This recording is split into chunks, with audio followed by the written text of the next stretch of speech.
Good morning everybody, welcome back to TGE TV. As some of you may have gathered, I got delivered an M4 to my office yesterday, which was a Friday. Here it is, and before you say, TGE, you dick, not another car, it's not mine. It was sorted out by a kind chap called Mark at Driven Leasing. Plug. Go and check him out on Instagram, check out all the deals, all the rest of it. But yeah, it's not mine, I've been giving it for a weekend, so I thought I'll do a little video, let you know my thoughts on it, because I've not driven one before, and yeah, show you around.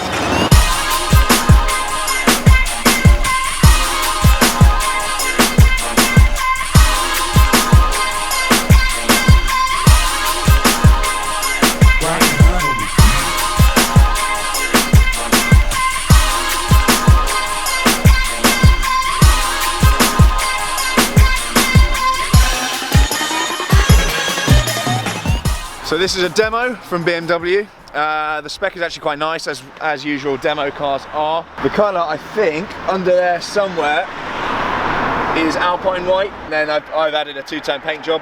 Gone for these wheels. I think you can get them in black. No idea. All important, carbon roof. Major key. There is, however, carbon on the inside that you can't see from there, but we'll take a closer look at that. You can on this car spec ceramic brakes, and they come in gold. These has got the standard brakes in blue. Ceramics are about £6 I don't know whether or not I would spec those on a daily road car. No ceramics on this one, but I don't really care. So anyway, as some of you may know, I had previously an E93 M3, so that's the cabriolet one, the V8 in Santorini blue. Absolutely love that car. And my twin brother James, JE, also had an M4 very recently. He got the, whatever that blue's called. What's the blue called? Yasmarina blue. He got the cab as well recently, and he tuned that up to stage 2, 550 brake. It was ludicrous. But I have never actually had an M4, and I've never even driven one. I went in JE's like twice. So the V8's gone. This one is now a straight 6 turbocharged 3 litre. It's up 9 brake horsepower from the last one to 425-ish brake horsepower. Torque is up by 40%, and also weight is down by 80 kilos. I've not verified those stats. Obviously, I've just looked online, so if they're wrong, then yeah, tell me off in the comments. I've not weighed the car myself either. Okay then, on with the review. I'm busy, you're busy, I'll keep it snappy. 5 things I hate, and 5 things I don't hate. First thing I hate. Hate's quite a strong word, but first thing I hate. I don't like the way this car looks. I don't think BMW have done enough to distinguish it between the M Sport diesel, which looks like a nice car, great, and their kind of flagship special car. I know that's a moot point. Some people will think, TGE, shut up, you're talking bollocks. That's point number 1, and that's probably not even a point to some of you, because probably some of you really like it. But I think it could benefit from definitely a lot of modifications before it starts looking special. Point number 2, the interior. Again, a moot point. Some of you might think, shut up TG, again, you're talking bollocks. But I don't think the interior in here is really up to scratch. I think BMW are quite boring, they play it quite safe for their interiors. I know certainly on my E93, that was a massive gripe of mine. I really didn't like it, still bought it anyway, but yeah, I mean in here, it doesn't feel that special. It doesn't feel like a kind of top of the line flagship car, even with the carbon, which is really nice. But yeah, that's point number 2.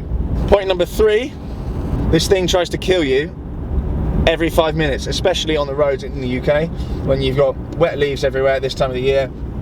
It rains 24/7 pretty much. Any form of M mode and any form of spirited driving, it will try and shove you into a wall. You've got to be so careful changing gears and chucking your foot down, because it will try and turn you into a fireball up against a wall or into a tree. Point number 4, the price of this car. So it's borderline 57-ish K base. But for that, you don't really get a huge amount for your money. The standard options aren't fantastic, and as I was just saying earlier, it doesn't look great standard. You do really need to start spending a load of money and performance and chucking a few bits on, like even a black grille. I mean, I think the chrome grille looks rubbish. Exhaust don't look great. I mean, stuff like the carbon splitter, diffuser, carbon mirrors, that all racks onto the price. So if you get one that you actually want spec'd properly, in my eyes, you're looking at about 65 odd K, which I think is quite a lot of money. But Then again, for this kind of performance, is it? I don't know. Again, a moot point. Let me know. Troll me if you think I'm wrong. Number 5. This is the one that I think most people gripe about. The 5th thing I hate about the M4 is the sound. That's the massive issue for a lot of people. The V8's gone, sounded great, but the sound on this car it's not to my taste. It's got a really distinctive noise about it. You can hear one a mile off and you know what it is. But to my mind, it can't compete with the AMGs out there. Sorry to bring them up, because I know that's going to cause arguments now. I don't like the sound at all, especially coupled with the fact that I know it's been played through the speakers. I don't know if we can try and get some of that noise in here. M mode on.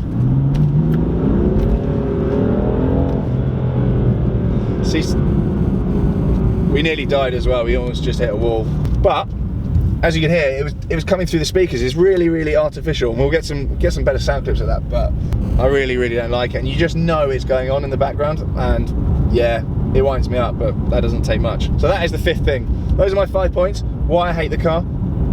But you'll be pleased to hear I actually quite like it. So I'm going to go through some points now. What I like about the car.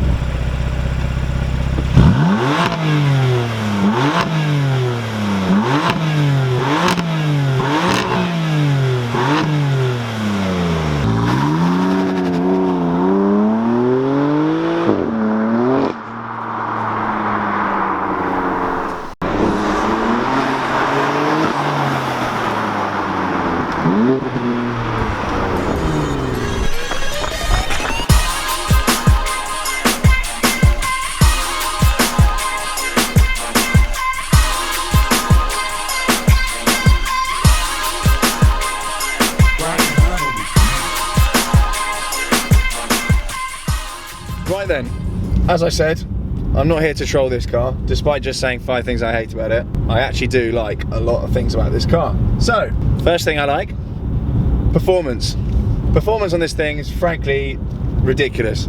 0 to 60 is an acclaimed of 4 to 4.1 seconds, depending on where you look. That is obviously on a dry day. On an even vaguely moist day, you won't even hit 60, you'll just hit a wall.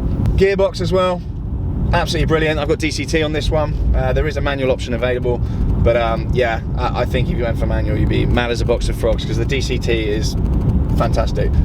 Number 2, usability in this car is fantastic. It's practical, it's usable. You could use this thing every single day, and you wouldn't get tired of it. I hate to bring it up, fuel economy. It's quoted as an average of 34.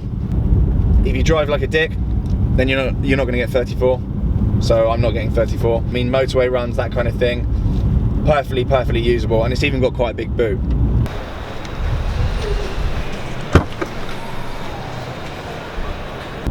This being the coupe version, there's obviously not 2 back doors, but there's quite a lot of room in here. There's quite a lot of room in the back. You can fit normal adults in there. Point number 3, the things I like about the car. The steering and the handling, absolutely fantastic. Very direct steering. I was going to say it's a little bit like the F12, but it's not really like the F12 at all. Steering's got a nice weight to it, very direct, very planted as a car. It lives up to its name in that respect as ultimate driving machine. It does drive fantastically. Obviously I'm not showing you that here, I'm just pootling around at probably, what, 18 miles an hour. Handling, it's absolutely fantastic. Steering's on point. Big thumbs up. Point number 4, the breadth of ability and the adjustability in this car is fantastic. Almost on the practicality point earlier, there's so many adjustments you can make to this car.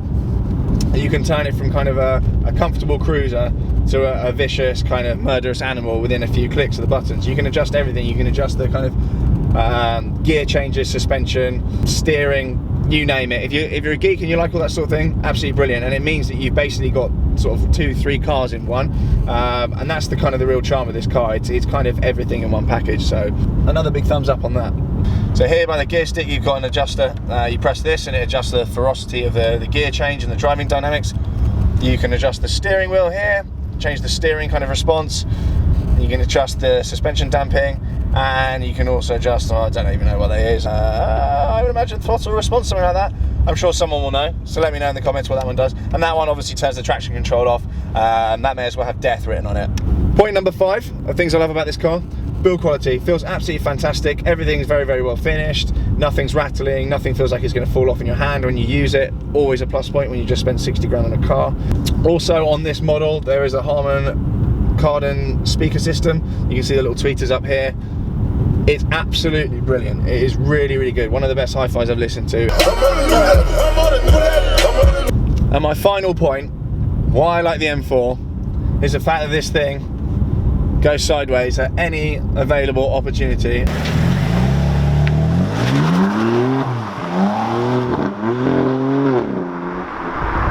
And it's just generally just a laugh. I have been pissing myself laughing driving this thing all weekend. You can't pull out of a turning without being tempted just to be a complete dick about it. It's fantastic. It's such a laugh to drive. It's so funny. I genuinely can't stop laughing a lot of the time when I'm driving it. That's probably because I'm quite simple, but it's also because the car's a laugh.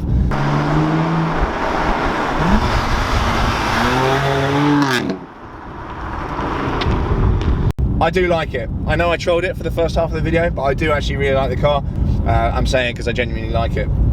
The big question though, this or a C63? And for the time being, I don't have one here. I can't compare them head to head. I will. But what I would say is, if I got one of these, I would get the competition package. I would get the carbon. I would get the Harman Kardon speakers. Probably some sort of exhaust, maybe the M Performance exhaust or an Aquapovic. Brilliant car, brilliant car. If you get one, you won't be disappointed. If you've already got one, then you know what I'm talking about. It's great. That concludes me trying to be sensible reviewing a car. Give it a thumbs up if you didn't think it was crap. Do subscribe if you want to see more of my rubbish. There won't just be car reviews. Let me know if you want me to do more car reviews. Let me know if you think me being sensible is a good idea. Anyway, ciao, thanks for watching. Catch you again soon. Bye.